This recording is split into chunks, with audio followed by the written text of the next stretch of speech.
Hey guys, so today is going to be a little bit of a different video, but before we get into it, I am in my closet. Yeah. Um, if you hear the TV going, it's nighttime when I'm recording this and I don't want to wake up my family, so that's why that's going. And yeah, so let's get into this. So this is going to be more of um a story time and like an awareness video. I said in one of my last videos that I would explain something that happened to me almost a year ago. Now, there are two things in this video. Um, First, I am going to explain events leading up to what happened. Because I'm going to make a recording of both videos, probably. If I don't just put both of the traumatic events in this video, I don't know what I'm going to do yet, but so I'm just going to get into it. So, to a little backstory on this video. To explain what happened to me, I need to back up to the events leading up to this. And this probably would have happened without these events happening, but these are just the events that led up to this happening. So, back in February of 2020, one of my friends, a good church friend, got in a really bad car accident, and he was the only one who passed away. He was 16 at the time, and he passed away.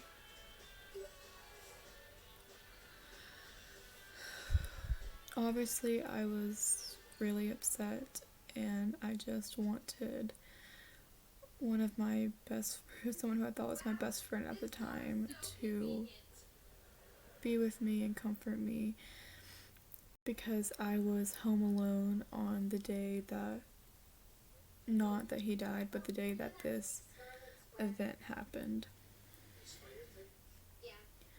So I'm going to fast forward it to the day that this happened.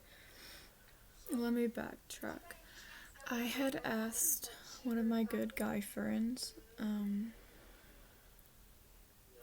I won't put his name in the video just because if he ever sees this, I don't want him freaking out or whatever, and I don't, just all that stuff.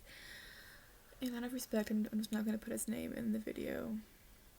So let's just call him, I'll just call him by his initials, LJ. So I had asked LJ if he would stay over with me, because we were going to work on homework, and I didn't want to be alone because I was really sad, and I wanted who I thought was my best friend at the time. So now, fast forwarding to the day that this happened, and before I get into like the story, because of what happened and the traumatic events, like, how your brain can like block out certain things or get some details mixed up and things. So, yeah, I'm getting memories and flashbacks back in little pieces. So, if I get a few details wrong, like the day of when it happened and things, I'm sorry, but traumatic events are very real, and people cope with them in a lot of different ways. So now, getting into the story, what happened.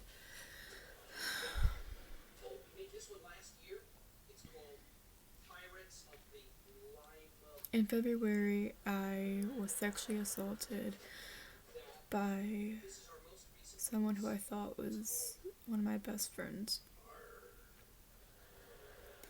It was a few days after one of my very good church friends had passed away in a car accident, and I didn't want to be alone that day. My mom was at school, my brother was at work, and I didn't have school that day for whatever reason, and I didn't want to be alone. So I asked my mom if LJ could come over because we were gonna do some schoolwork and just watch movies and talk about things and just hang out. So she said yes, but she was kind of hesitant about it because, she's very protective of me, which I'm glad she is, and I wish I would have listened to her and to my other friends. But so she said yes. My brother was going to be there for a little bit and then he had to go to work. So LJ comes over and everything's going fine. We're sitting on the couch watching a movie. This is before my brother left for work. We were laughing, messing around. He was trying to get my mind off things, which I was happy about because I didn't really want to think about my friend who had just passed away in a car accident. Obviously, I was still really sad, and I was sad throughout the whole day, so he was trying to make me laugh and things, just get my mind off things. So my brother leaves, and we're still watching movies.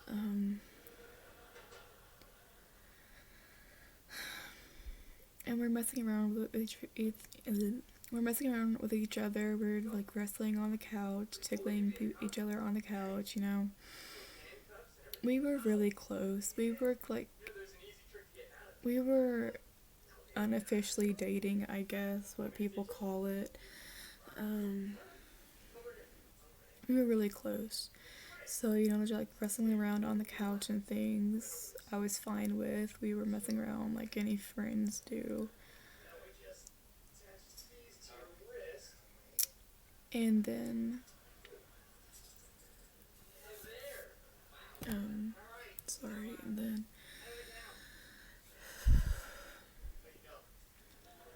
I remember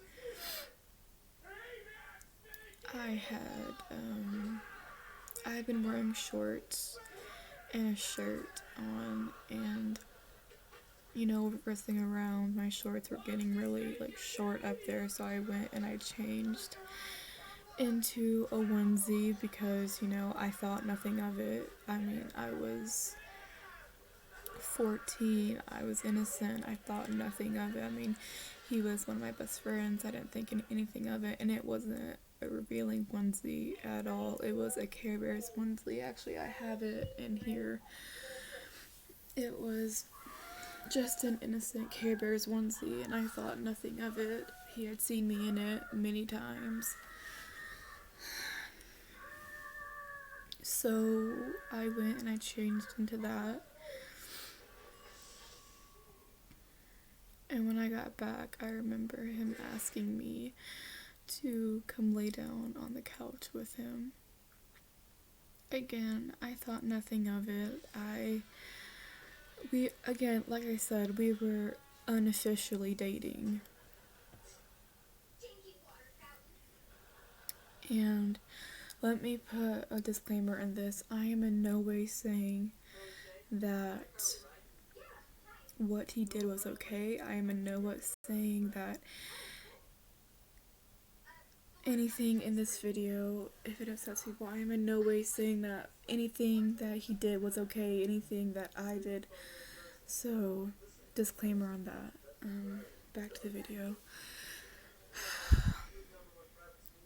Again, I remember him asking me to lay down on the couch, and again, I thought nothing of it. We were still messing around with each other, wrestling, messing around, and that's when things started to go downhill from there. I remember me laying on the couch next to him, and it wasn't like I was asking for anything. I remember laying down on the couch next to him. My legs were on top of his. And again, it's not like I was asking for anything.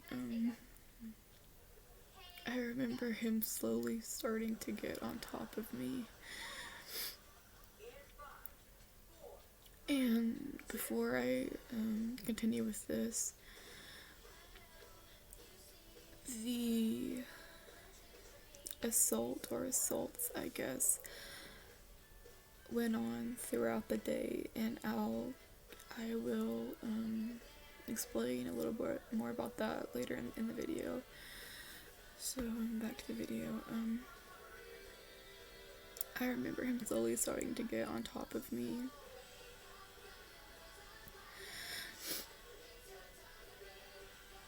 And I remember thinking, what is he doing?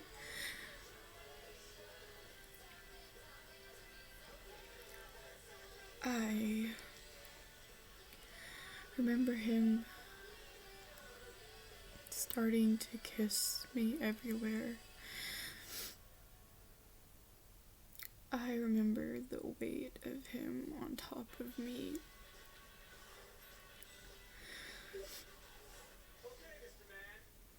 I remember being confused.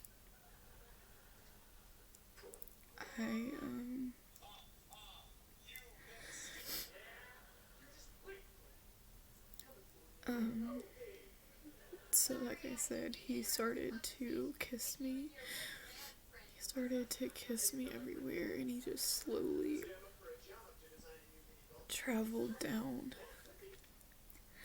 I remember him touching me everywhere.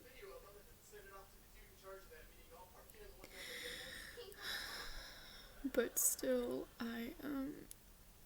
the mind is tricky in some ways, because it took me a few months later to finally realize and accept what had happened. Like I said, I was still grieving and trying to process what had just happened to one of my good church friends. So I didn't really think anything of it at the time. I knew something was wrong. I knew subconsciously what he was doing was wrong, and what he was doing, but consciously I thought nothing of it. Of course, after a little bit of this happening, I kind of pushed him aside and kind of just laughed it off.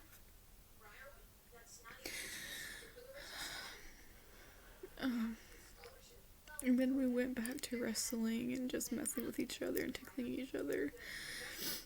And then he got back on top of me. And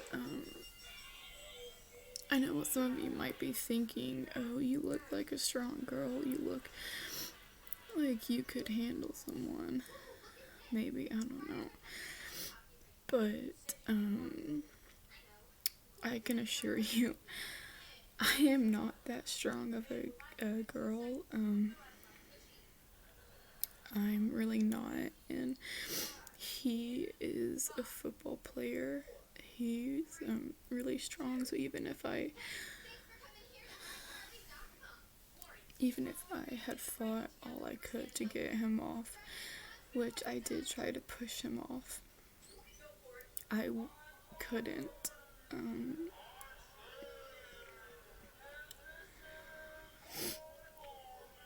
Um, so again, he started touching me and kissing me everywhere, and I just remember feeling afraid because I knew at that point that something wasn't right.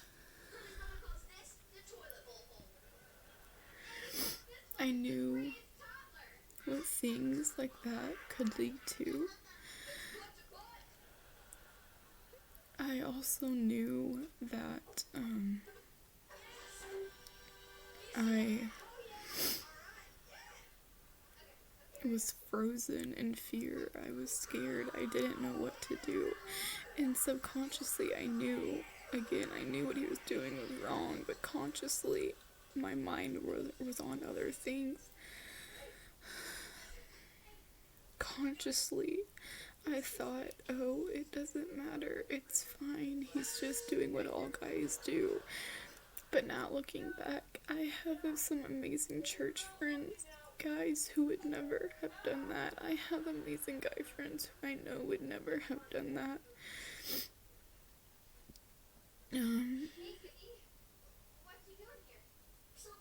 Sexual assault and rape are very real things.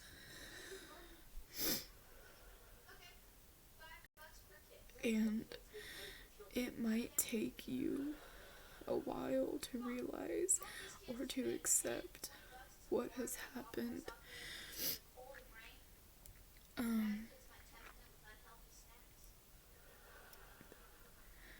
But I want you to know that you're not alone. I want you to know that it is not your fault.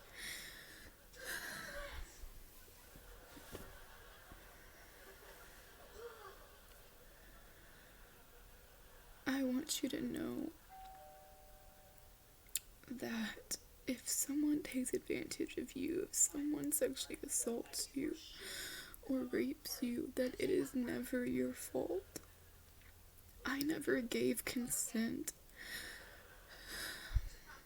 I never said yes. And I know, now looking back, I never said no either, but that still does not give anyone the right to do what he did to me.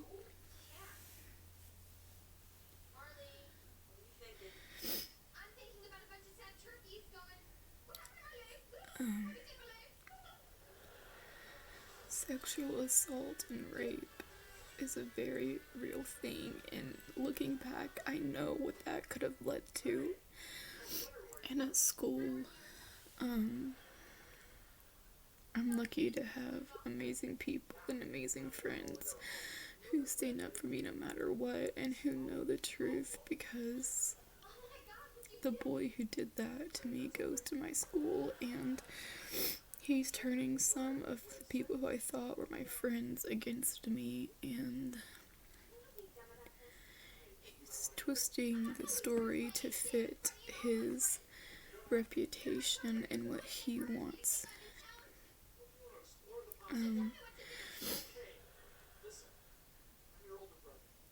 Sexual assault and rape is never the victim's fault.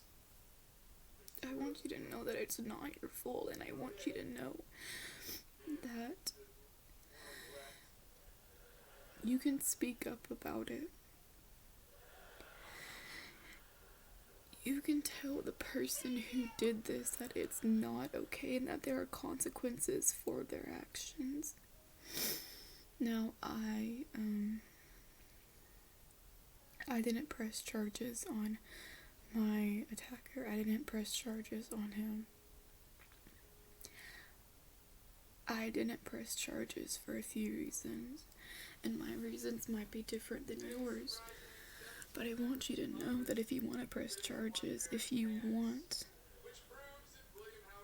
to do that, if you want to go that route, then that is your choice.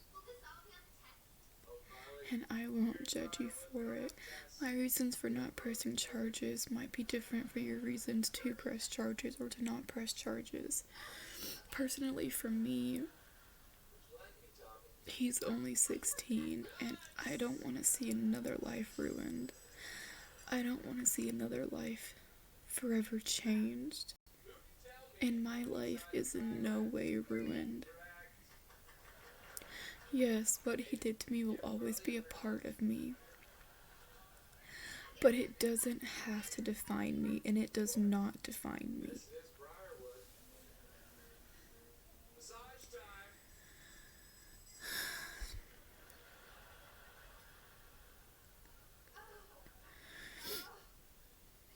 I don't know, maybe I'm just not strong enough to press charges. Or maybe I'm strong enough not to. I don't know. And pressing charges or not pressing charges doesn't make you weak or strong. It's what you want to do. It's your choice. It's your life. It's your story. You are the writer of your own story. I want you to know that sexual assault and rape does in no way, shape, or form define you. Yes, it may be a part of you, but it does not define you. Don't let what someone did to you define you. Don't let it ruin your life. Because you are stronger than they will ever be. You are stronger than what they did to you. You are stronger than this world. I am a Christian, and maybe that's part of the reason why I won't press charges. Because I'm doing what Jesus wants me to do. And again, it might be different for you, but this Bible verse comes to my mind. You are fearfully and wonderfully made by the Creator of the universe. Yes, you might. Sorry, I'm like jumbled for words. I think what I'm trying to say is, don't let what happened to you define you, because you are stronger than that. You are stronger than the person that did to you. You are stronger than what they did to you. You are stronger than anything this world could throw at you.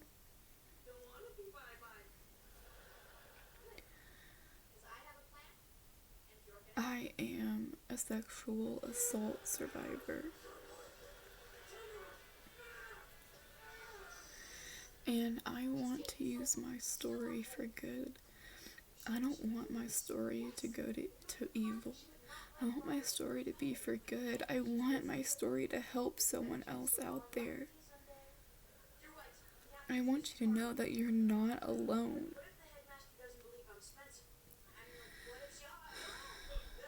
We are here for you. I am here for you.